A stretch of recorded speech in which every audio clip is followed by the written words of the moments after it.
Hope की preparation आप सबकी वेल एंड गुड चल रही होगी, क्योंकि अभी अपकमिंग पीटी आपका जो है वो 4 अक्टूबर को है ना। तो बहुत सारा बेस्ट ऑफ लक मेरी तरफ से आप सभी को, और बिल्कुल परफेक्टली पढ़िए, बिल्कुल नपातुला पढ़िए, है ना। बहुत ज़्यादा परेशान होने की जरूरत नहीं है। एग्जाम पास आ रहा है, थोड़ा सा आपको हो सकता है थोड़ा एंजाइटी हो, लेकिन नहीं होना है, बिल्कुल परेशान नहीं होना है, बिल्कुल एकदम नॉर्मली स्मूथली हमें चलना है। और 4 अक्टूबर को अगर सब कुछ अच्छा रहा, और देखने से तो लग रहा है कि सब कुछ अच्छा रहेगा और एग्ज़ाम कंडक्ट होगा ही होगा, तो मतलब हमें बिल्कुल एग्ज़ाम के लिए बिल्कुल प्रिपेयर रहना है और एग्ज़ाम देना है।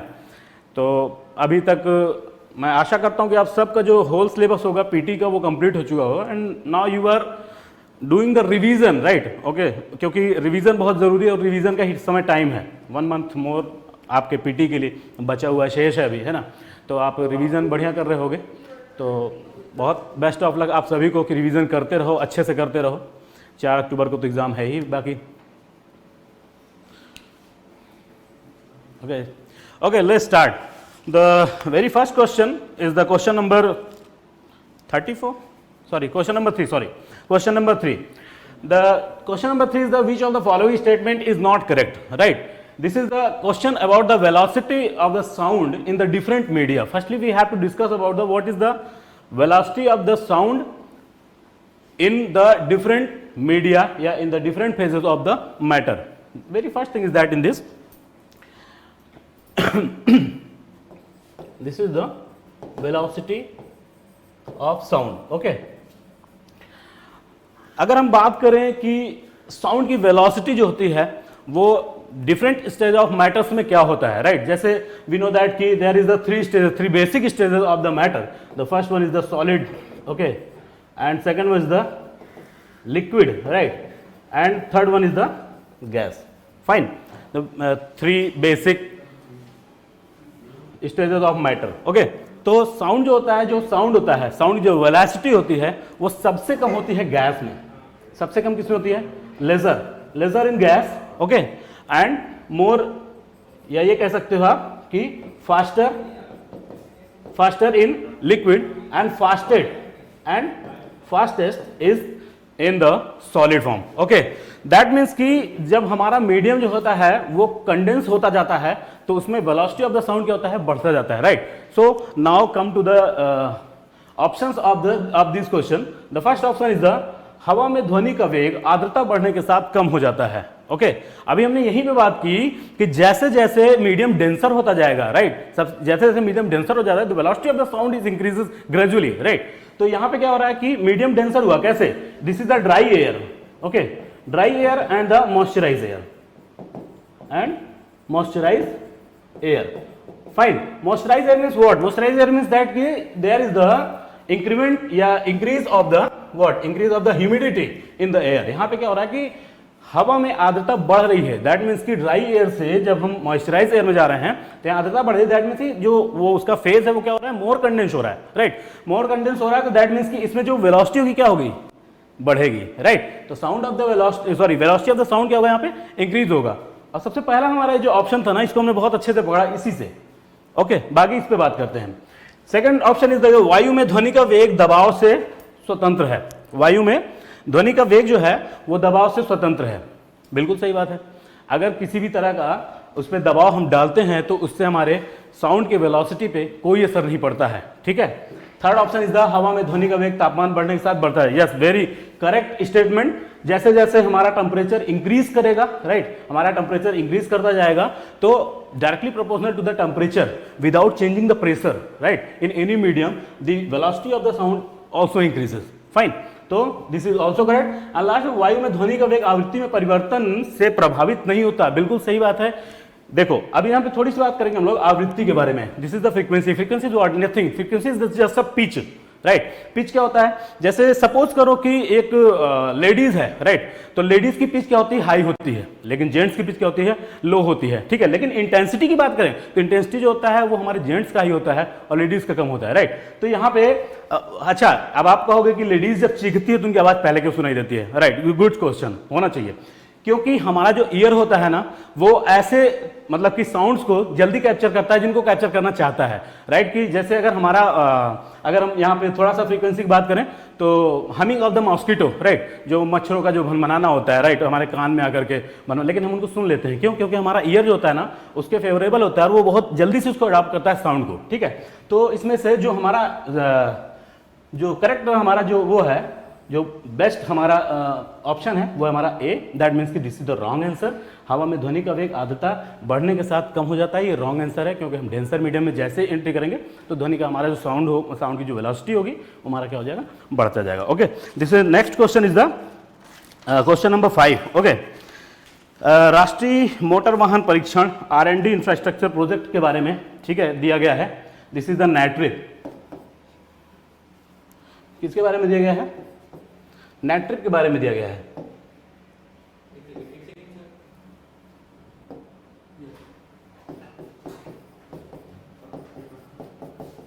This is the NATRIP. NATRIP is the National Automotive Testing, okay, and R&D Infrastructure Project, ठीक है। देखिए ये पहली बात तो हम देखेंगे कि व्हाट इज द नैट्रिप, नैट्रिप है क्या, ठीक। तो जैसे कि नाम से पता है इसके कि इंफ्रास्ट्रक्चर प्रोजेक्ट है, ये किस चीज़ के बारे में? मोटर वाहन टेस्टिंग के बारे में, testing of the motor vehicles and the R&D department in the motor vehicles. That means कि इसके बारे में एक प्रोजेक्ट है जो लॉन्च किया गया है गवर्नमेंट ऑफ इंडिया के द्वारा और हमारे जितने भी स्टेट हैं सारे स्टेट के कोऑपरेशन के द्वारा। और इसमें एक हमारा जो जितना भी हमारा मोटर व्हीकल जो डिपार्टमेंट है उसका भी इसने हिस्सेदारी बराबर की है। दैट मीन्स कि तीनों मिलकर के government of India, state governments, all the state governments, okay, and the automotive departments, ठीक है, ये तीनों मिलकर के इसमें हमारा मेन जो भूमिका है वो निभा रहे हैं। तो दैट मीन्स कि इसमें सबसे पहला जो ऑप्शन था हमारा, the first option was that कि यह भारत सरकार द्वारा वित्त ऑटोमोटिव क्षेत्र में अब तक का सबसे बड़ा और सबसे महत्वपूर्ण काम है। तो ये केवल भारत सरकार का नहीं, हमने पहले बताया कि इसमें this is the joint hands of the government of India as well as the all the state governments as well as the automotive departments, right. तो हमारा जो पहला स्टेटमेंट था, ठीक है, ये रॉन्ग है, फाइन। ओके, थोड़ा सा इसके नैट्रिप के बारे में थोड़ा हम और डिस्कस करेंगे। डिस्कस ये करना है कि जैसे ही हमारा जो ये परियोजना है, ये जो प्रोजेक्ट है, ठीक है, अगर उसका मेन उद्देश्य की बात करें, एम की बात करें कि आखिर उस हमारे प्रोजेक्ट का मोटिव क्या है, तो मोटिव सिर्फ ये है कि हमारे भारत में ऑटोमोबाइल सेक्टर्स को अपग्रेड करना है, ठीक है, उसमें उसको टेस्टिंग उसकी बढ़ानी है, उसका एनालिसिस करना है और वर्ल्ड लेवल पे हमारे इंडिया के ऑटोमोटिव सेक्टर्स को स्टैब्लिश करना है, राइट। लेकिन इसमें कहीं भी किसी भी तरह के रोड एक्सीडेंट्स के बारे में बात नहीं की गई है, फाइन। दैट मीन्स कि ये किसी भी तरह का रोड एक्सीडेंट डेटा नहीं तैयार करता है, किसी भी तरह कोई रिकॉर्ड नहीं रखता कि इस गाड़ी से या इस फला कंपनी की गाड़ी से इतने एक्सीडेंट हुए, ओके। तो यहाँ पे जो हमारा second statement is also incorrect, right. So the best answer is that, इसमें से क्या सही नहीं है, हमें चूज करना है कि विच स्टेटमेंट्स आर नॉट करेक्ट। तो ऑप्शन इज द सी, ठीक है, बोथ हमारा 1 और 2 ये दोनों स्टेटमेंट हमारे क्या हैं इसमें, सॉरी ये इसमें जो गलत है वो हमारा ना तो 1 ना तो 2, ठीक है। तो सबसे पहले हम ये देखेंगे कि what are the fatty acid. Fatty acids are the basic components of any fat molecules, ठीक है, and fat is the very basic nutrition material या nutritional material of our body, ठीक है, it provides the energy to our body, right. और यहाँ पे अगर हम बात करते हैं फैट के बारे में तो यहाँ कुछ टाइप्स के हमारे फैट्स हैं, जैसे सपोज करिए कि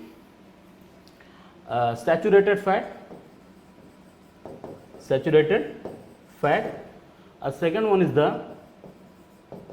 unsaturated fat, and this is the last one is the trans fat. Trans fat is nothing, right? Trans fat means the मतलब highly unsaturated fat, highly saturated fat, okay. So trans fat is not good for the health. हमारा जो trans fat होता है हमारे health के लिए बिल्कुल अच्छा नहीं होता। It increases the cholesterol level in our body, ठीक है, तो कोलेस्ट्रॉल लेवल बढ़ेगा, so many types of the cardiovascular disease हमारे बॉडी में कॉज कर सकता है, लाइक थ्रम्बर फॉर्मेशन करेगा, हार्ट फेलियर करेगा, मायोकार्डियल इन्फेक्शन करेगा। तो फैट ये हमारा जो ट्रांस फैट है this is not good for the health, ठीक है।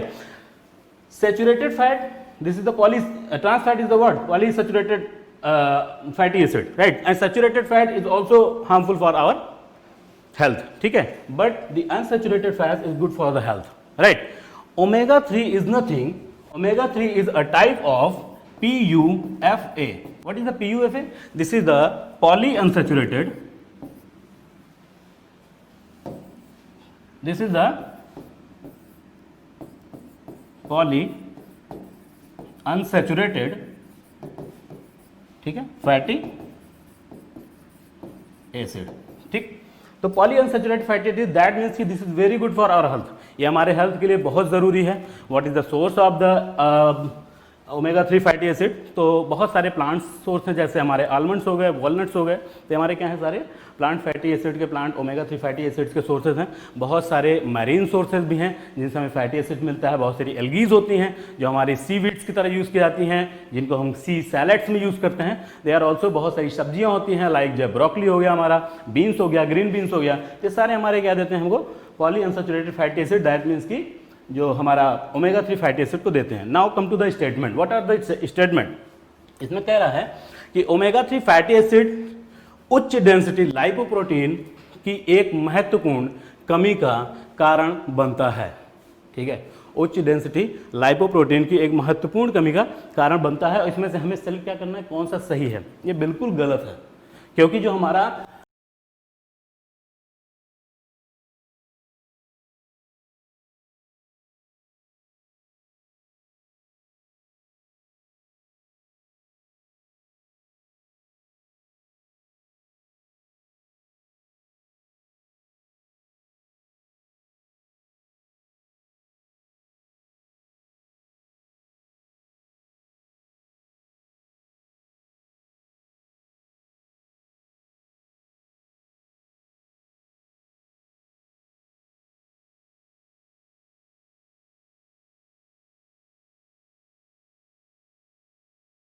Food safety standard authority of India 2020 तक भोजन से ट्रांस फैट को खत्म करने का प्रस्ताव दिया है. This is very correct statement.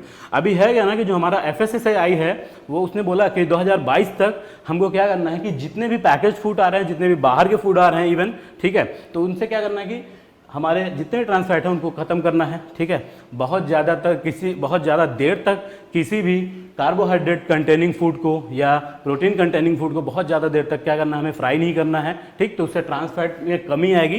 तो स्टेटमेंट हमारा second statement is the correct statement. And हमारा जो बेस्ट आंसर है वो हमारा ये है बी, कि हमारे इसमें केवल जो only 2 is correct, the correct statement. Fine, okay.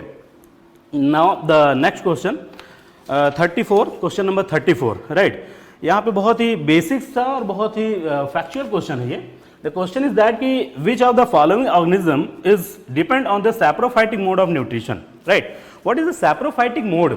ठीक है, प्लांट्स होते हैं, प्लांट्स के अपने अपने मोड होते हैं. किस चीज़ के लिए? पोषण के लिए, कि वो न्यूट्रिशन ले कैसे रहे हैं. और उसमें बेस्ट जो हमारा न्यूट्रिशन हमारे जो प्लांट्स होते हैं उनमें बहुत डिफरेंट टाइप्स के बहुत सारे प्लांट्स होते हैं जो अपना भोजन खुद बनाते हैं, ऑटोट्रॉप्स होते हैं. बहुत सारे ऐसे होते हैं जो कि क्या करते हैं कि एक्वेटिक रिसोर्सेज से अपने क्या करते हैं, ग्रहण करते हैं, भोजन लेते हैं. लेकिन यहाँ पे एक मोड आता है सैप्रोफाइटिक. Fine, saprophytic. तो सैप्रोफाइटिक मोड जो होता है, इसका मतलब ये होता है कि एनी प्लांट्स, ठीक है, which lives on the surface of dead organic organism या डेड ऑर्गेनिक मटेरियल्स, राइट. जैसे कि सपोज करो अगर हम बात करें तो mushroom is the best example of saprophytic plant. ठीक है, this is a type of fungus. ठीक है, ये एक फंगस है, मशरूम जो होता है, लेकिन वो कैसा होता है, सैप्रोफाइटिक मोड के थ्रू अपना न्यूट्रिशन ग्रहण करता है. और यहाँ पे जो हमारा सबसे पहला जो हमारा ऑप्शन दिया है, this is the Agaricus. Agaricus is nothing, this is the species of mushroom. किसका स्पीसीज है? मशरूम का है. दैट मीन्स कि मशरूम की स्पीसीज है, तो ये सैप्रोफाइटिक है. कैसा है? सैप्रोफाइटिक है. ऐसी जगह पे जहाँ पे बहुत ज़्यादा कूड़ा करकट होता है, डंप सॉइल होता है, वहाँ पे ये उगता है. उगने के बाद वहाँ से अपना न्यूट्रिशन ये ग्रहण करता है. उसके अलावा थोड़ा सा हम बात करेंगे, जैसे और सारे ऑप्शन जाते हैं. यूरोथ्रिक्स है ये. ठीक है, this is not an, this is the x, right. तो यूरोथ्रिक्स क्या है? ये एक तरह की एल्गी है. ठीक है, ग्रीन एल्गी की कैटेगरी में आती है. और ये न्यूट्रिशन कहाँ से पाते हैं? ये बिल्कुल स्वच्छ पॉन्ड वाटर में रहते हैं, मरीन वाटर में भी रहते हैं, तो वहाँ से अपना न्यूट्रिशन ग्रहण करते हैं. नेक्स्ट जो हमारा है, इसको बोलते हैं रिक्सिया, राइट. तो रिक्सिया क्या होता है? Riccia is nothing, this is the, ये कह सकते हो कि ये भी एक तरह का हमारा थैलॉइड है. थैलॉइड क्या होता है? थैलॉइड मीन्स की बहुत ही पुराने ब्रायोफाइट्स होते हैं, सबसे पहले उगने वाले प्लांट्स होते हैं धरती पर. ठीक है, जो लाइक कि अगर हम बात करें, अगर आप जानते हो मॉस के बारे में, मॉस क्या होते हैं, बहुत सारे ऐसे जहाँ पे थोड़ा सा मॉइस्ट सरफेस होता है, जैसे पानी की टंकी के नीचे आप देखोगे तो छोटे छोटे ग्रीन कलर के, और इनके जो प्लांट्स होते हैं वो सेगमेंटेड नहीं होते, दैट मीन्स कि स्टेम में, लीव्स में, इसमें ये रूट्स में, इसमें सेगमेंटेड नहीं होते, ठीक है। तो थायलॉइड में ही आते हैं हमारे Riccia, moss, these are the example of the thalloids. तो इनका भी जो न्यूट्रिशन ग्रहण करने का होता है, ये भी बहुत सारी नमी वाली जमीन पर पाए जाते हैं जहाँ पर पानी का रिसोर्स आता रहे, तो ये वहाँ से अपना न्यूट्रिशन ले लेते हैं, ठीक है। And Cladophora, nothing, Cladophora is also a species of the algae, ठीक है, और ये भी फ्रेश वाटर पाउंड में पाए जाते हैं, और फ्रेश वाटर पाउंड में पाए जाने से इनका जो न्यूट्रिशन का सोर्स होता है वो क्या होता है, फ्रेश वाटर होता है, ठीक। Next come to the another question. Okay, the question number 38. Okay, which of the following disease is not due to contamination of sorry contamination of water? Fine. That means कह रहे हैं कि इसमें से कौन सी ऐसी डिजीज है जो कि पानी के दूषित होने के कारण नहीं फैलता है, ठीक है, मतलब नहीं होता है। ओके, चलो अब बात करते हैं। जैसे अब इसमें सबसे पहली डिजीज है हमारी hepatitis A, right, hepatitis A. तो hepatitis A, this is a disease related to the liver, that means hepato means liver, okay, hepato is the Latin, that means is the liver, hepato means liver, that means inflammation in the liver is called the inflammation in the liver, right, inflammation in the liver is called the hepatitis, right. तो hepatitis A, this is the viral disease, the virus name is the hepatitis A virus, ठीक है, HEPA ए virus भी बोलते हैं इसको, बहुत जगह आपको किताबों में पढ़ने मिल जाएगा हेपा ए वायरस। तो हेपा ए वायरस का जो मोड ऑफ ट्रांसमिशन होता है, आप कह सकते हो कि वो फैलता कैसे है, तो उसका मोड ऑफ ट्रांसमिशन का सबसे अच्छा मोड होता है कि हमारा कोई भी कंटेमिनेटेड वाटर हो गया, कंटेमिनेटेड फूड हो गया, ठीक है। तो हमारा सबसे पहला ऑप्शन जो है वो यहीं कट हो जाता है कि ये हमारा ऑप्शन नहीं हो सकता कि जो कंटेमिनेटेड फूड और वाटर से नहीं फैलता, ये फैलता है, राइट। सेकेंड है हमारा टाइफाइड, ठीक है, typhoid is a bacterial disease, the bacteria name is the salmonella typhi, right, salmonella typhi is the bacteria which causing the typhoid, ठीक। तो टाइफाइड भी फैलने का कारण जो हमारे जो वायरस ऑफ द टाइफाइड है, salmonella typhi, it is also transmitted by the contaminated food, contaminated water, contaminated beverages, ठीक है। तो वो उन सब के द्वारा फैलता है। वन मोर बेस्ट एग्जांपल ना कहो, आप ये कह सकते हो कि एक और मोड हो सकता है कि जैसे हम अपने बाथरूम वगैरह को बहुत क्लीन रखें, क्योंकि जहाँ पर बहुत ज़्यादा वाटर कंटेनिंग होगा, ठीक है, और ऑब्वियसली बात है बाथरूम का जो वाटर होता है वो कंटामिनेटेड होता है, वो बिस्लरी का तो होता नहीं है, राइट। तो वहाँ पे क्या होगा कि ये जो हमारा टाइफाइड है, टाइफाइड का जो हमारा बैक्टीरिया है वो इजीली वहाँ पे होगा, और हो सकता है कि वहाँ से हमें हमारे शरीर में कहीं से इंजेक्ट हो जाए और फिर टाइफाइड हमारा जो वायरस है वो फैल सकता है। सी पे आते हैं, this is the hepatitis C. हमने बताया कि हेपेटाइटिस सेम थिंग है, hepatitis C, this is also causing the hepatitis C virus due to the hepatitis C virus, ठीक है। और हेपेटाइटिस सी का जो मोड ऑफ ट्रांसमिशन है, वायरस का जो मोड ऑफ ट्रांसमिशन है वो डिफरेंट है, वो किसी भी कंटेमिनेटेड फूड से नहीं फैलता, राइट, किसी भी कंटेमिनेटेड वाटर से नहीं फैलता। इसके फैलने का सबसे बड़ा कारण क्या है कि ड्यूरिंग द ब्लड ट्रांसफ्यूजन अगर किसी की बॉडी में है, राइट, तो blood transfusion infected person to the normal person, ठीक है, तो ब्लड ट्रांसफ्यूजन के थ्रू क्या हो जाएगा कि उसके ब्लड में वो एंट्री कर जाएगा और उसकी बॉडी में भी हेपेटाइटिस सी वायरस का जो हमें देखने को मिलेगा, इफेक्ट देखने को मिलेगा। उसके अलावा कैसे ये फैलता है, ये मदर से उसके इन्फेंट में, उसके बच्चे में भी जा सकता है, ठीक। तो इसका मोड ऑफ ट्रांसमिशन जो है वो बिल्कुल अलग है, और एटलीस्ट पानी के दूषित होने से तो बिल्कुल नहीं फैलता। तो हमारा करेक्ट ऑप्शन तो यही होगा, हेपेटाइटिस सी। डी पे आ जाते हैं, थोड़ा कॉलरा के बारे में जान लेते हैं, ठीक है। कॉलरा, दिस इज द हैजा, कॉलरा विब्रियो कॉलेरी, ठीक है, ये इसका बैक्टीरिया होता है विब्रियो कॉलेरी। तो क्या नाम है इसका, विब्रियो कॉलेरी। अच्छा, जब भी डिस्कशन के टाइम पे अगर हम किसी भी वायरस या किसी बैक्टीरिया के बारे में अगर आपसे डिस्कस करते हैं तो आप उसको नोट कर सकते हो, क्योंकि मेनी टाइम्स ये होता है कि यूपीएससी में मैचिंग में पूछ लेता है कि this is the disease and these are the viruses, ठीक है। तो correct the choose the correct matching, ठीक है, कि किस वायरस या किस बैक्टीरिया से कौन सी डिजीज हमारा कॉज कर रही है या उसकी वजह से होता है, ठीक है। तो this is the vibrio cholerae, और इसका भी फैलने का कारण जो होता है हमारा वो कंटामिनेटेड फूड एंड वाटर, ये सारे होते हैं। Fine, okay, now the next question is question number 46, ठीक है। आइए देखते हैं क्वेश्चन नंबर 46। ठीक है, बहुत अच्छा क्वेश्चन है। Question number 46, which of the following source of the microplastics. क्या होता है माइक्रोप्लास्टिक्स? एज वी नो कि micro means what? Micro means a very small. Very small means what? That means कि we can not even see with our naked eye any particles, ठीक है, that are the micro particles. हम naked eye उसको देख नहीं सकते हैं, वो किस में चले जाते हैं? माइक्रो पार्टिकल्स में चले जाते हैं, ठीक है।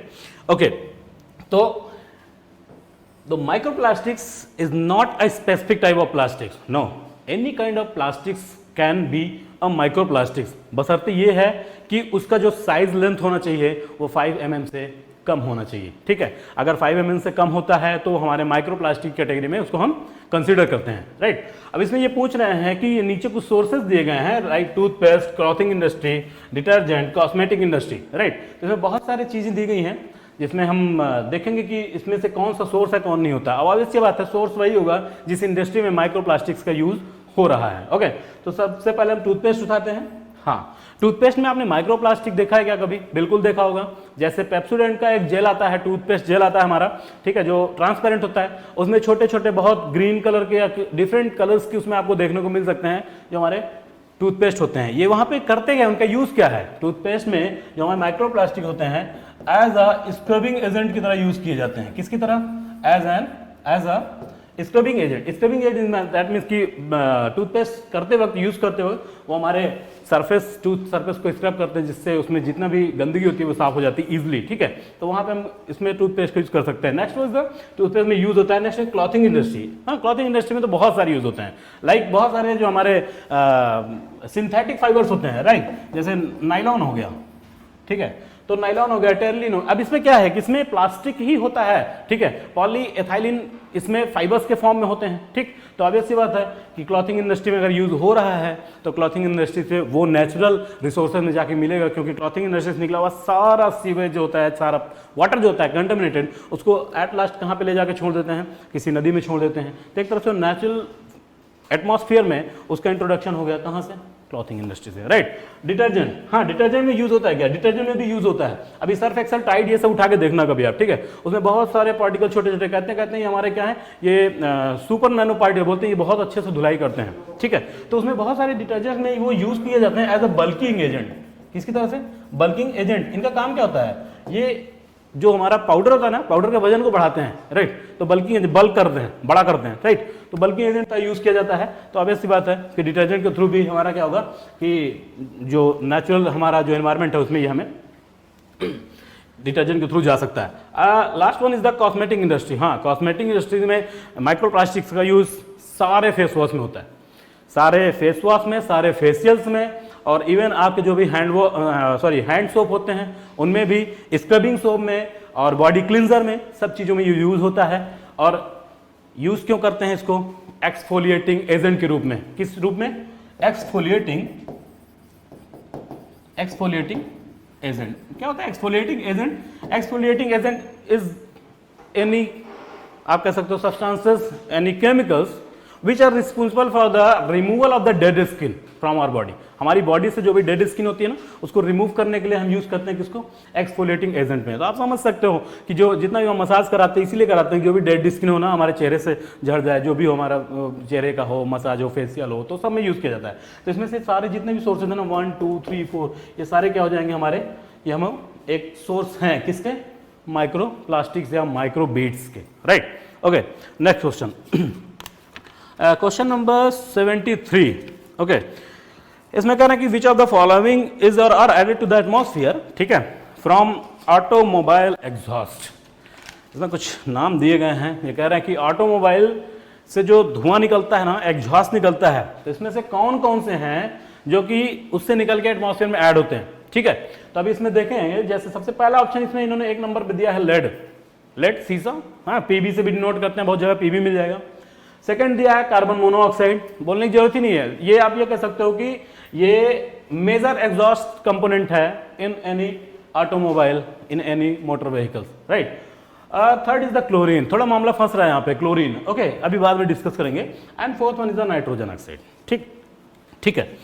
तो अभी इसमें हम थोड़ा सा अगर देखेंगे तो मेजर कंपोनेंट में अगर हम देखें तो carbon monoxide, carbon dioxide, nitrogen oxide NO2, ठीक है, and arsenic, right, and lead is a PB.